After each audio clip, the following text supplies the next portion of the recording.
So I will be talking about chapter 7 in our book Tortilla Flat. The chapter starts with a man known as the pirate, who is called that due to his bushy beard. The pirate had several dogs and sold wood out of a wagon for a living. Pylon knew the pirate lived in a deserted chicken house on Tortilla Flat and used his dogs for warmth every night. Every morning, the pirate would mooch off of different stores in town for food and feed it to his dogs and eat some himself, but he would give the best food to his dogs and only eat the scraps that were remaining for himself. The pirate also hoarded his money from selling wood in the forest because he would never spend it on himself. He just begged for goods instead of using his money for them. Now, this may be a stretch on the view of what system this is, but I see the pirate in his own way being much like someone who would practice an experimental religion like the mystics. He sees life as too easy, and even though he has the money, he decides not to spend it to make life harder and more fulfilling for him, much like how the mystics saw life and seeked out. The chapter continues, and it says, once Pylon had heard of these treasures, he had formulated a plan to take the pirate's money and use it to help the pirate's needs instead of having to beg for goods like he currently was.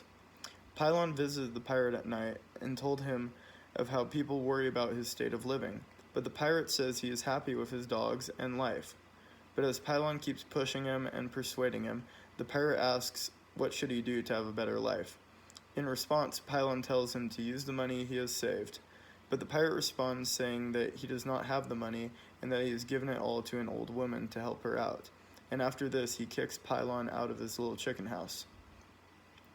For the system I see is that I feel that Pylon had a utilitarian view on the pirate's situation, because in his mind, he felt the highest form of happiness the pirate could achieve would be done by spending money to have a better material life rather than the life the pirate was living now.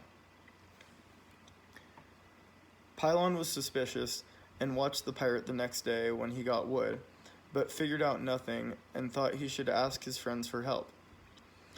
And his friends decided they should invite the pirate into their home. Pylon went to the pirate's house and invited him, and this invite was one the pirate was happy to get, and he accepted it right away and moved in. But even though the pirate was at the house, he still did his begging, and when he would go get wood, one of the friends would come with him in hope of finding the stash of cash he had hidden.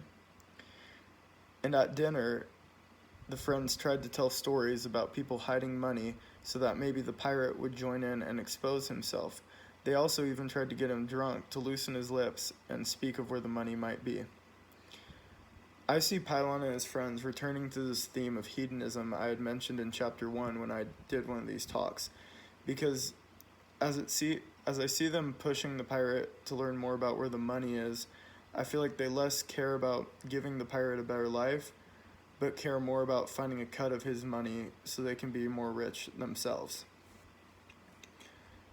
Finally, one night the friends followed the pirate out in the woods and lost him, but as they arrived back to their house, he was there with a bag full of cash and promised to share it with his friends to keep safe.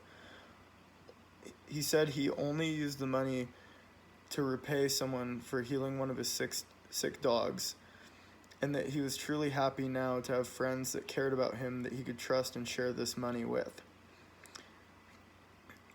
I see this repeating the theme of experimental religion for the pirate, because he denies the huge sum of cash that he could have at his feet and rather gives it away to these people who yet, even though showed him friendship and offered him a house, were the ones trying to get this money from him and were causing him to be almost in a hysteria of what was going on.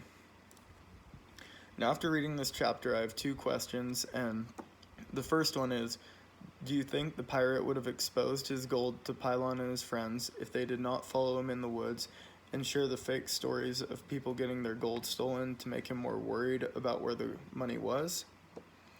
And then my next question is, do you think with the pirate living with Pylon and his friends that it will help Pylon and his friends stray away from wanting so much material goods as much and cause them to be less hedonistic?